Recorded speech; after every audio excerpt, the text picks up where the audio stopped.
On the evening of November 5th, tens of thousands of people in NRG Park in Houston waited in anticipation of rapper Travis Scott's performance. Let's go!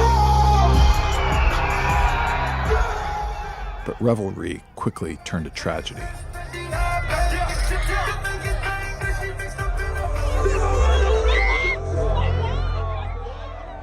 Ten people died and dozens were injured. To illuminate what happened amid the crowd, the Washington Post gathered dozens of videos from that night and examined them to determine where and when each was taken. We interviewed witnesses. Got sucked into this black hole, basically. And we had experts analyze the movements of the crowd and its density in key areas. The Post investigation found that at least 7 of those who later died were located in one area of the audience. 3 of those victims can be seen unconscious amid a pile of fans on the ground about 16 minutes into the show, which continued for nearly an hour. The review also reveals that minutes into Scott's show, that same section had pockets of extremely high density, according to a crowd analysis done for the Post. A circumstance that 3 experts said increased the risk of a dangerous crowd collapse. 3 crowd science experts told the Post that a surge toward the main stage would have compressed people into this area that had rigid metal barriers on 3 sides and left little way for them to escape the building pressure. A criminal investigation is ongoing, and the causes of deaths have not been made public. But the Post's reconstruction, which includes exclusively obtained videos, shows how one section of the audience became an epicenter of chaos.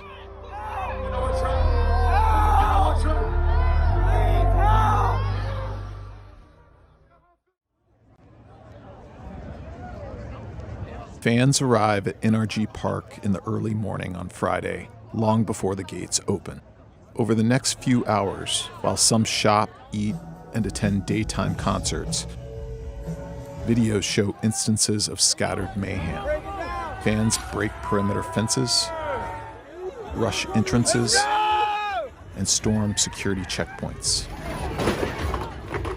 The festival is a sprawling site with a main stage where Scott will perform in the evening and a secondary stage for the day's other performances. The audience section at the main stage covers roughly the area of 3 football fields. The metal barriers divide a smaller section close to the stage into quadrants to the north, south, east, and west, creating pathways used by security and medical personnel to move through the crowd. Throughout the day, devoted Scott fans stake out their spots around the main stage. By 6, attendees are filling the area, with Scott's performance still 3 hours away. Around 7 was when obviously everyone was there, like thousands of people were there. I was already getting really pushed against the barricade. A show at the secondary stage by singer SZA wraps up at about 8:30, and a flood of festival goers moves from there toward the main stage's south quadrant, according to witnesses. A concert goer described getting caught in the current flowing toward the main stage, unable to move in the opposite direction. We actually wanted to get out. Like, one of the girls I was with, she was like, hey, I don't want to do this, I want to get out. So we were trying to get out, but we just kept getting pushed forward and forward. As the crowd balloons, a large timer counts down to the start of the main stage event.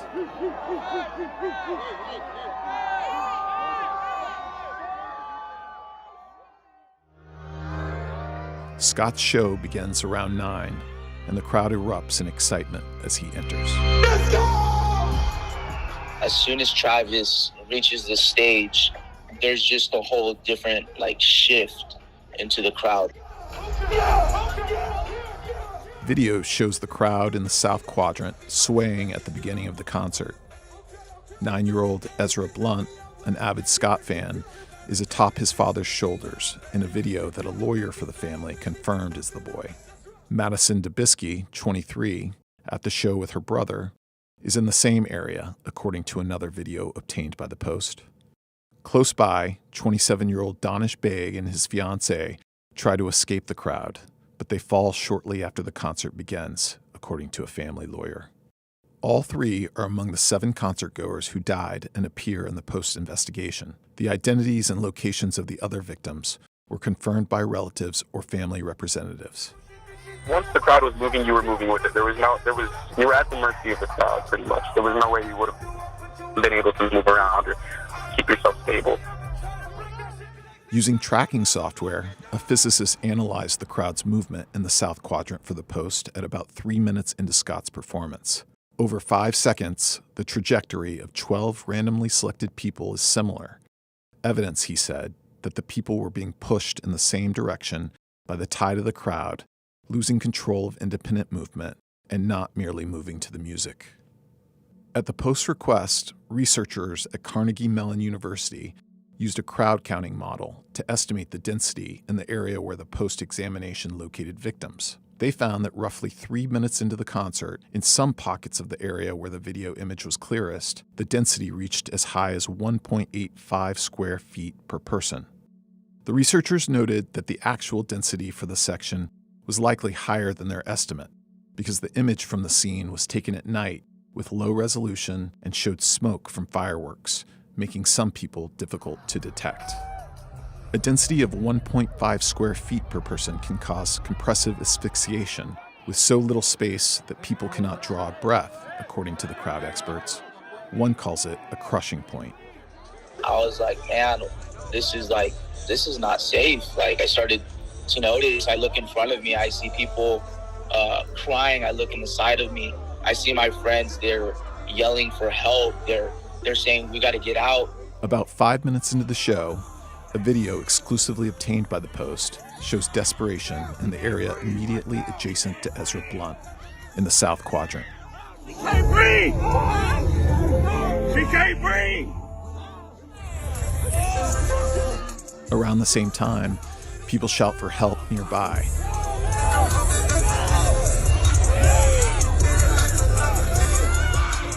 A 23-year-old college student, Rudy Pena, another of those who died, is seen wedged among people who are fighting for space, according to his family's lawyer. People started trying to hop over that security fence, and people were pinned up against it. You could see the panic and fear in their eyes. These fenced-off crowd areas, they allowed nowhere to escape. It was one way in, one way out. As people in the crowd try to get out, others fall on top of each other, similar to a scene one witness described. And, we all got sucked into this black hole, basically. It's kind of like pulling the tub on the bathtub. Everyone just gets sucked in.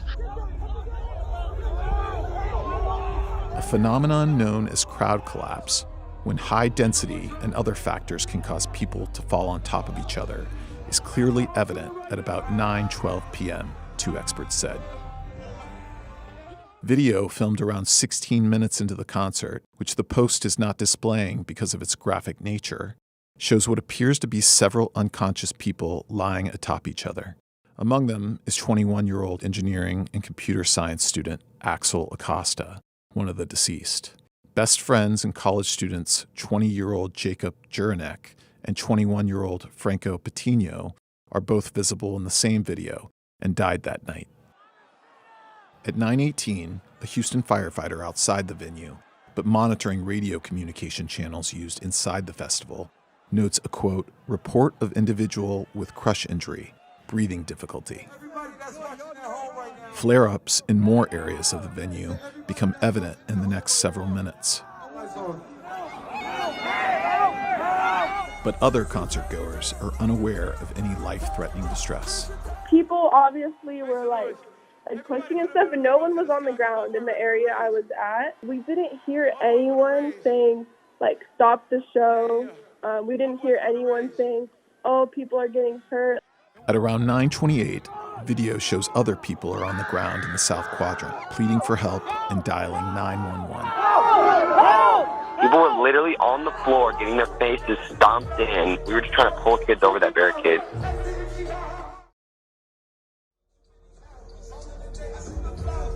Around a half hour into the performance, fans continue to try and summon help.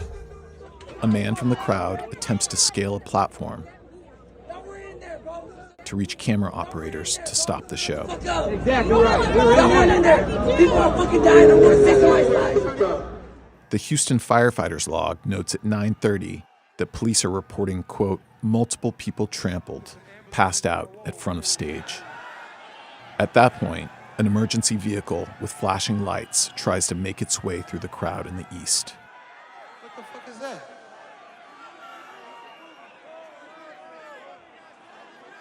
If everybody good, put a middle finger up in the sky. Okay, where my guy, man? Come on. At 9:39, with the concert continuing, Houston Fire makes the first call captured in a public communications channel for backup. Special events stand by.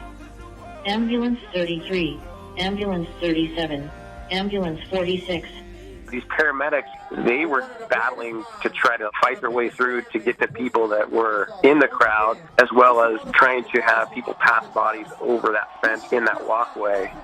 Scott pauses mid-song at around 9:42 and asks security to help a person passed out near the front of the main stage. Jump in, come on,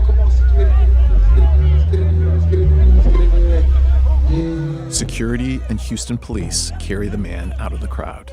Meanwhile, festival goers in the South Quadrant wave their arms and chant in unison for an end to the concert. At 9:43, a photo shows Rudy Pena, the college student seen earlier, removed from the crowd and receiving medical attention. His attorney told the Post that although the medical examiner has not yet released a cause of death, Pena's face was disfigured due to being stepped on. Around 9:46 in the South Quadrant, medical personnel do chest compressions on at least 2 people. The fire incident commander declares the scene a mass casualty incident by 9:52 p.m., according to the Houston firefighters' log, a trigger that doubles the number of responding firefighters. Roughly 2 minutes later, rapper Drake makes a surprise appearance on stage.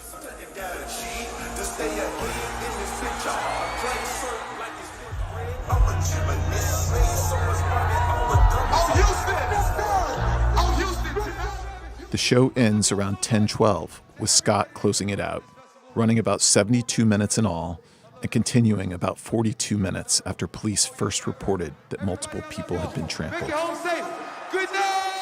At least 8 people lost their lives at Astroworld Festival in Houston, Texas on Friday, November 5th. Dozens were hospitalized and hundreds were injured. Overcrowding, a poorly managed festival, a drug injection rumor, stampedes, an artist that promotes this type of behavior, and a poorly titled song/promo strategy are among the main topics that are making Astroworld Festival the most devastating concert in hip-hop history. What actually happened to cause these deaths is a little fuzzy right now. The general reports from fans and attendees are that the concert was so overpacked, squeezing bodies together, which led to people not being able to breathe, then passing out and unable to escape the crowd to get help. Attendees said that it was so overpacked that if you put your hands up, the little amount of space would be filled to the point where you couldn't put them back down. Dozens of people were passing out and falling on top of each other, literally being stepped on and laying on top of each other in the crowd, and their screams for help could not be heard due to the obvious loud music, lack of staff, and lack of awareness from other people in the crowd who could have helped.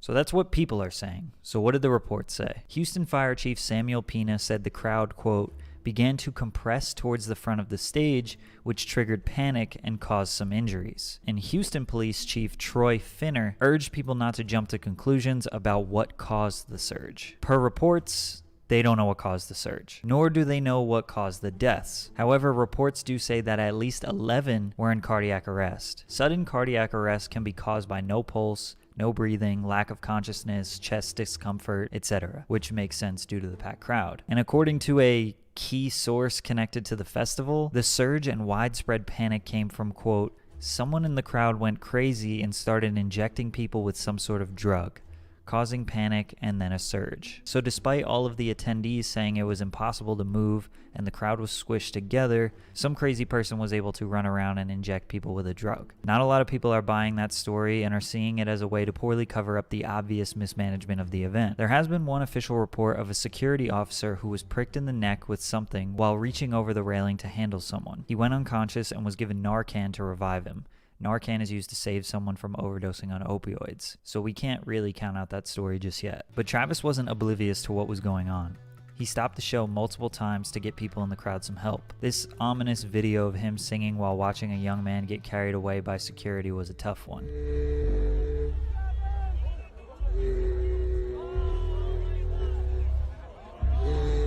A lot of people were appalled by Travis's ability to watch that and then keep performing. On the other hand, people passing out at shows, let alone a Travis show, is fairly common. Could be a lack of hydration, drugs, exhaustion, etc. Plus, 90% of the audience doesn't realize what's happening because they can't see. So he's humming and singing to keep the rest of the crowd engaged, and then he'll proceed with the show when the young man gets out safely. I mean, performing is his job, so he had to keep doing it. But then another time, Travis is clearly looking at the little ambulance servicing the crowd right in front of him. He says, "What the f*** is that?"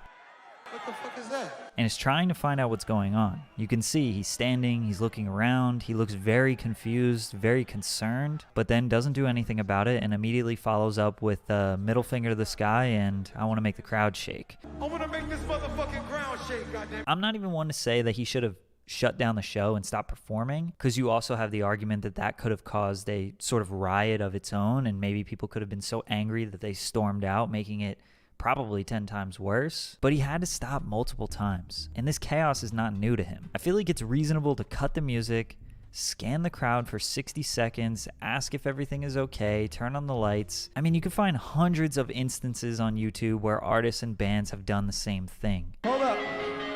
Yo. We got a little problem up here. Pick him up right Everybody now. up. Sorry, you guys. We gotta look out for safety first, for real. Nobody gets hurt. That's number one. But Travis has been known to promote this culture of fuck shit up and rage. He got arrested in 2015 at Lollapalooza for telling the crowd to jump the gate and fight the security. He literally started a riot. And it's fine to rage and go crazy if that's your thing, and it's totally fine for Travis to want his shows to be sort of wild and crazy, but promote it along with the message of, hey, let's rage, but take care of the person next to you. Pick someone up when they fall. Get someone help if they're hurt. Respect the security and the people around you. If 50,000 people came to that show to embrace something that Travis created, they will listen to him when he pushes that positive message. It's about having fun, not being violent. Now, the blame cannot entirely be put on Travis. It's not like he was the one booking the venue, hiring the security and the medical team, and all the nuances of the event. I imagine he said, "This is my idea for the event, this is what I want," and then his management, his team, and the people that he works with all did 99% of the work, and when that was done, he was briefed on it all, and he just said, "Let's do it." There's no debate that this festival was poorly managed. There was very obviously not enough medical staff ready for these emergencies. An ICU nurse who attended the concert as a fan instinctively tried to help 3 or 4 injured people around her, since they were, quote, eyes rolled back into their heads and bleeding from their nose and mouth. She said that there was only one ambu bag, which is a device used to help people who are not breathing adequately. There was one stretcher and one AED or heart defibrillator. Teenagers were trying to do CPR but were not doing it the right way. And even police officers had to come in and do CPR for people. And this was just in her immediate surroundings, but you would think a festival would have dozens, hopefully hundreds of trained professionals ready for this type of situation. We also saw clips of people begging for Travis to stop the show. Stop the show! Stop the show! Stop the show! Stop the show! Stop the show! Stop the show! And on the video, it kind of sounds like a lot of people chanting it, but there's no way the whole crowd was saying this, and there's no way Travis could hear them. There's also a clip of people begging him for help, and he's smiling.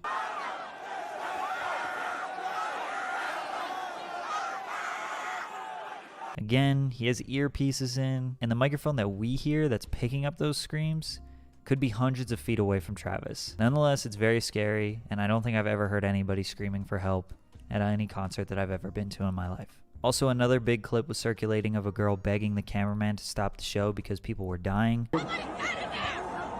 That's okay with you real quick. Again, there's a chance that that cameraman didn't even hear them. Loud music and he has headphones on. He may have just thought that they were crazy fans trying to get a better view of the show. He's so focused on doing his job, there's a good chance he wasn't even listening to what they were saying. I suppose there's even a chance he didn't have communication with the management of the festival. I'm not necessarily excusing him from blame, but his mentality was probably just, I gotta film the show, and this person needs to get off my little stage. Astroworld Festival 2021 is the deadliest rap concert in history, and the second deadliest in American history. Just 5 other concerts had more fatalities due to overcrowding than the Astroworld Festival. The Love Parade Festival in Germany, July 2010, 21 deaths. The Who, Cincinnati, Ohio, December 1979, 11 deaths. Mawazine Festival, Morocco, May 2009, 11 deaths. Indonesian punk concert in the West Java province, February 2008, 10 deaths. Astroworld Festival, Houston, Texas, November 2021, 8 deaths. Again, these ones that I mentioned are due to overcrowding, stampedes, suffocation, etc. There have been a number of more deadly events due to fires and other violent acts. Usually overcrowding is not something you have to worry about. So I really don't like the argument that if you can't handle the crowd, you shouldn't go to these concerts. You're entitled to safety at these events. You pay a lot of money for the tickets, and there are thousands of large events all over the world every year that are properly managed, safe, and enjoyable for all attendees. You shouldn't be risking your life for a concert. That's insane.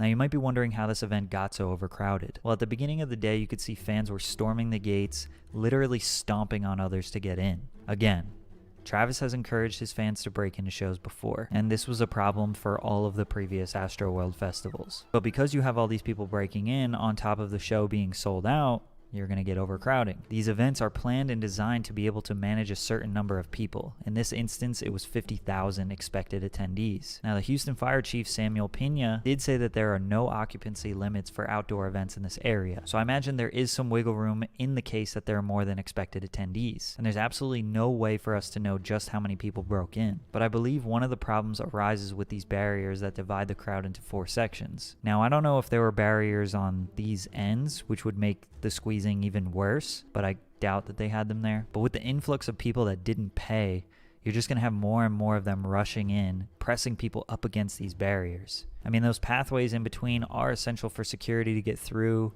and medical staff. I understand that. And festivals all over the world have similar designs. But knowing that people are going to sneak in, since 2018 and 2019 had the same exact problems, maybe not having as many barriers could help. It looked like in 2019 they didn't have any at all, but maybe they just had one through the middle. Again, I'm not 100% sure. But this makes it very hard for people to leave the crowd. I mean, you can see here when there's this overwhelming amount, the crowd just kind of moves like liquid.